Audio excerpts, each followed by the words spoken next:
Hello guys, and welcome back to the Banish Babzani channel, where we are sharing practical life tools that are going to empower, inspire, and bring success to your daily life.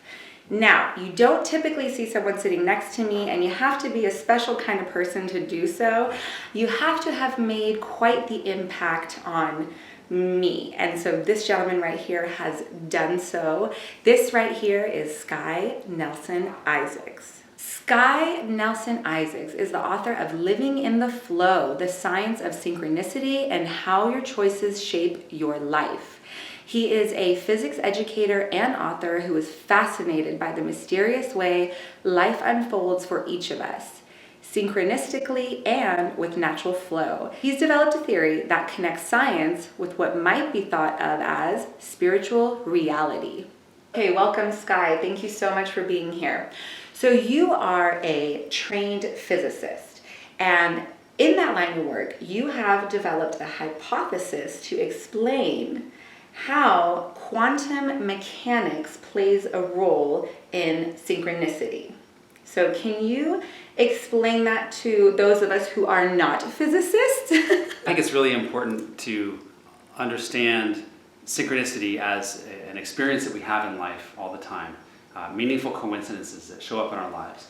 And to understand that through the language of science, because science is trusted to describe things in a way that is repeatable and verifiable.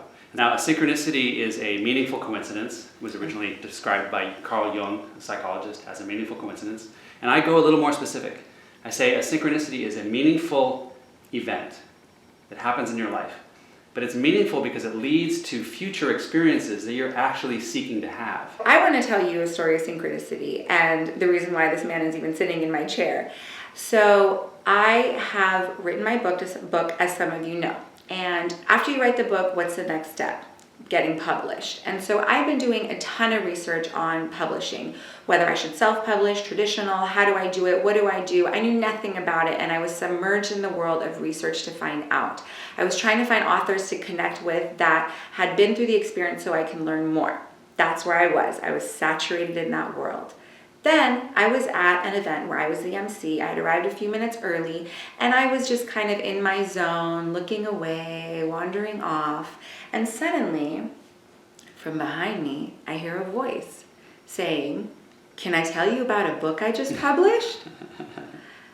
And I turn around, and there stood Sky Nelson Isaacs. And my jaw dropped, and I kept looking around to see if my husband was pranking me. Was this a joke? I mean, how is that possible that this is what I was only thinking about? I couldn't find any authors to connect to. And this man comes behind me. And then I say, "What's your book about?" And he says about synchronicity, about meaningful coincidences and being in the right place at the right time, right?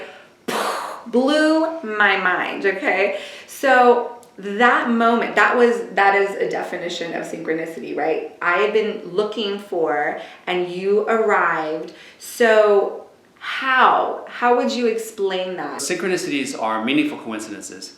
They are events that are in the moment might seem unlikely and maybe not even that meaningful, but if you look carefully, they lead to some experience that you're actually intending to have. And so the world is sending you an experience in the moment that leads to something that you're trying to accomplish. Okay. So the model that I use for this is a tree, and this tree comes out of the mathematics of quantum mechanics. That's usually applied to electrons and protons and microscopic particles. But part of my work is showing that this is actually applicable to larger scale objects, to everything in the universe. Okay. And so there's this tree of possibilities, and every branch of this tree is some choice you could make that would lead you left or right down a hallway, or to go to the grocery store or go to the gym. Those are two different choices and two different branches of the tree. And other things that could come into my path, like bumping into you at the fair, or if I go to the fair, I might bump into you. If I go to the grocery store, I might also bump into you because you're on a different branch of your own tree. Okay. So these branches of the tree are all the different possibilities for each of us and the ways that our lives can get woven together. Okay. And on the branches of the tree in the future that have an experience that is meaningful for us, and by meaningful I mean it's aligned with what we are anticipating in ourselves, what we're wanting to experience, what we're intending to have happen, and what we're acting in intention for. Those branches that have experiences that align with us grow apples on them. Okay. So these apples are a metaphor that add weight. And this is how the future branches of the tree that are meaningful to us become more likely. They add weight to the branch, and those branches get heavier, and any experience which leads to those apples also becomes more likely to happen. So the weight of the branch corresponds to how probable it is. And so the result is that by taking meaningful actions in your life, you are highlighting branches of the tree which have that type of experience showing up qualitatively in some way. And you become more likely to have synchronicities which lead you in that direction.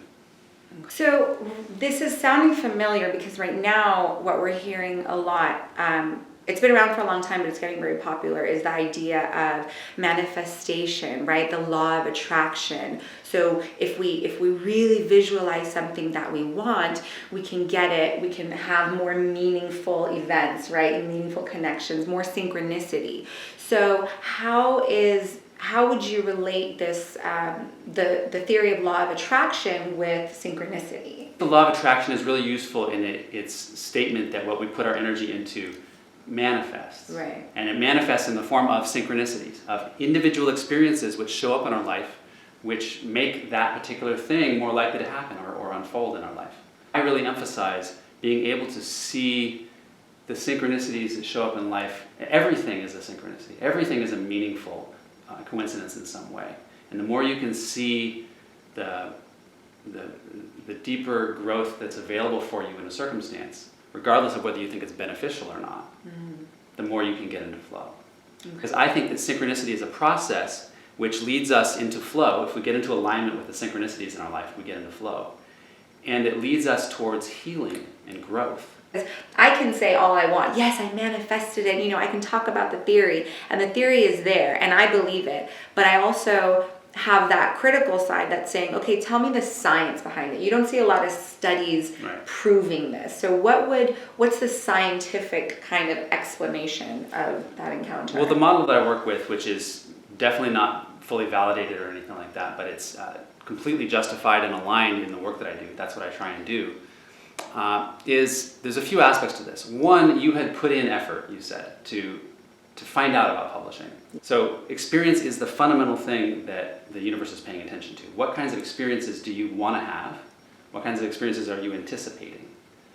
And you're anticipating the experience of having more success with your book, and you're doing something about that by talking with people. And so those branches are highlighted on the tree, which makes it more likely that you'll end up closer to them. And eventually, at some point, you'll be close to one, and somebody like me will show up and with some out-of-the-blue suggestion or way to connect that dots for you. Okay. So from your perspective, that's how that looks. You've built momentum, what I call symbolic momentum, towards a particular outcome. And at some point, it becomes almost inevitable that something will show up. Okay. But you got to be open-minded to what that thing is going to look like, because it's not what you're going to expect. It might be in a different form, but you have to put the effort in. You so do. I had the moment, as you say, the momentum, because that's something that I do talk about visualization, manifestation, law of attraction. But some people think it's enough to just sit in their home and say, I want to be rich, I want to be rich, I want to be rich. But of course, like you say, they're not working towards it. There's no momentum. They're not seeing it. It's just kind of a hope. So I think that's, in a way, I see that as spiritual bypass, meaning like, I want to be rich, but there's things in me that are blocking that even from starting. Okay. And I'm not dealing with those things. I'm not living my life in a way that uncovers what's the place in me that feels wounded or a sense of lack, or like I'm not good enough for that kind of success. And that can take years of hard work to uncover and get through. So when you're saying we're experiencing synchronicity, they are two meaningful events that are supporting each other. But what you're saying is that one does not necessarily cause the other. Can you tell me a little bit more about what you mean by that? Right. So the word to be used here is there's a correlation between events, a meaningful correlation, but it's not causality. So you were seeking the experience of getting more information about publishing a book. You didn't have an influence on me. Okay. Like you weren't like, there wasn't some force that I felt was like, I got to talk to this person, I was unaware of your particular circumstances. Okay. What I was following in my world, from my relational perspective, I'm dealing with circumstances for myself, and I'm saying, well, here I am, I'm in line at I think it was a face painting for my daughter. Our kids were getting face painted. And I'm in the middle of promoting my book and talking about my book, and I'm standing in line next to somebody who looks interesting and might be interested in it. So I just start up a conversation, because I know that sometimes those conversations lead to something like an apple on the tree way far away, like today, where we're sitting down having a conversation. Right.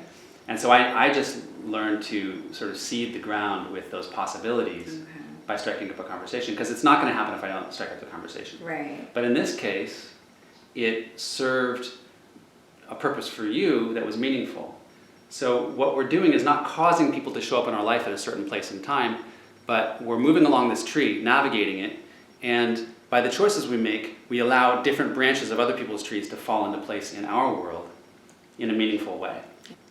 Oh my gosh, this has my brain so stimulated because now I truly want to pay attention to each of the synchronicities in my life and see, where can it lead? What are they? What's the connection? You had the option of not coming to the festival, or I had the option of not standing where I was standing at the time. So was it a pull? Was it choice? I think what we can follow, the only thing we can follow when we're living in flow, is a sense of what our gut is telling us. Our intuition is sort of guiding us. And sometimes that's in the form of a broken down car or subway train that's redirecting us on a different path. And that's why having patience with life is so important. Yes. Hello, people. Say it again for the people in the back. Okay, so this is just something that I try to on my daily and share too, is that when things are happening in our lives, at that moment we are overwhelmed with frustration. We are overwhelmed with, why is this happening to me? You pull it into you. But if you can channel what the physics behind it, and if you can channel to understand that there is potentially a reason why these things are happening. And if you're able to pull back, pause, and see them for what they are and what they could be, the apples on the tree that you might be arriving to. It may not look like it at that moment. Just because you have a goal, it doesn't mean you're going to arrive to that goal in the fashion that you're imagining or that you're visualizing. In order for me to receive these gut instincts, if you will, I have to achieve a certain amount of clarity in my mind. If I'm overwhelmed and I'm drowning in my day-to-day, I'm not going to be in tune. I won't be able to see or feel these opportunities to get on those branches closer to my apple. So what I do is, I'm saying it again, guys, you already know what I'm going to say. Meditate, right? So I meditate. That's how I bring my clarity. That's how I'm able to, before you even arrived today, I just sat down for a few minutes. I was overwhelmed. My set had gotten messed up. My normal camera work was not working. I could have been frustrated and called Sky and say, I think we need to cancel. Instead, I sat down on the ground and I closed my eyes and I just meditated for a few minutes. And now we're bringing our best and we're doing a wonderful job at it as well. So do you have anything that you do to kind of bring clarity for yourself to be more in tune with these synchronicities that happen? Well, it's a form of meditation that I bring up in the book called the Lorax process. Ooh. L-O-R-R-A-X. Okay. So the first step is to listen. Listen to life. Listen to the circumstances of your life. And when I meditate, I'm often reflecting on what has happened to me in the past day. So often experiences happen, like we met at the festival, but then maybe we forgot. Yeah. In the meditation, it's helpful to reflect on what's happened to me today. What happened to me yesterday? What happened to me last week? Yeah. And little things pop back into my head. Little connections that I made or interactions that I had or suggestions that people made to me that I might have passed on. Mm-hmm. And then I want to open my mind. That's the O step. So often synchronicity is leading us in a direction that we might be resisting because that's exactly why we need synchronicity to lead us there. Right. We've got some resistance to it. So opening our mind. Okay. And then reflecting, which is the part of going inside and identifying what are my top goals right now? What do I really care about? What am I trying to move forward? And is there some way in which this circumstance that I'm listening to is maybe going to get me there in a way that I hadn't expected? Mm-hmm. So this obstacle, possibly, that showed up in my life, Is there some way it's going to lead me where I'm actually trying to go if I pay attention? And then sometimes we have to release, right? Because you know that when obstacles happen, you just want to hold on and go the way you were trying to go. And there's some release that needs to happen. Let go of the way things were and showing up in the way things are. And then from there we can act. That's the A step. Because we've now got a lot of information we didn't have before about what the circumstances are really telling us. Mm-hmm. And then the X step is to remind you not to give up. That this process you might not get it right the very first time, you might not get into flow, you might not have your situation work out, but if you keep in the process of listening to life and opening and reflecting and releasing and then acting from there, you will gradually build a cycle in which synchronicity shows up and you capitalize on it. And so how do you incorporate the Lorax method into your daily life? Well, the hardest step sometimes is just listening to life. And the so that's first something step. First step. So that's something I'm doing all the time. Okay. When some situation shows up that I don't like, or I have a strong reaction to something my daughter says, or whatever it might be, like that's the chance to listen and learn from the circumstance instead of imposing my own assessment of how it was supposed to be. Right. So the takeaway for me that I want to share is synchronicities and flow show up in life to help us avoid being derailed by circumstances which would otherwise catch us off guard. And they can lead us to handle situations that are difficult or work with people that we don't necessarily agree with and find solutions to our problems that no one could have thought of in the first place and yet benefit all of us together. You've gotten a little taste of what Sky does. So if you want to get more information on his work and what he's got brewing, because you're constantly going, you have a lot of projects that you're working on, be sure to visit his website. It's skynelson.com. And you also have some courses that you're working on that you're going to be offering too. Is that right? Yeah, I have an online course which is available that takes you from feeling stuck or disempowered in some part of your life and shows you how to see synchronicities as stepping stones right in front of you today to make progress on getting through the next gateway that's actually available to you right now. Whatever your long-term goals are, this is the first step you can take to get there. Okay, and I've included the link here so you'll be able to have access to that. And again, more information, skynelson.com. Thank you so much for sharing your time with us. I'm so happy to bring this information to you. Again, be sure to subscribe to the channel if you guys want to have access to the videos that come. You will get a ping. As soon as you subscribe, you'll get a ping every time I bring a video. So be sure to subscribe, like, and share. And of course, love to you all. Thank you. Okay. It happened. Okay.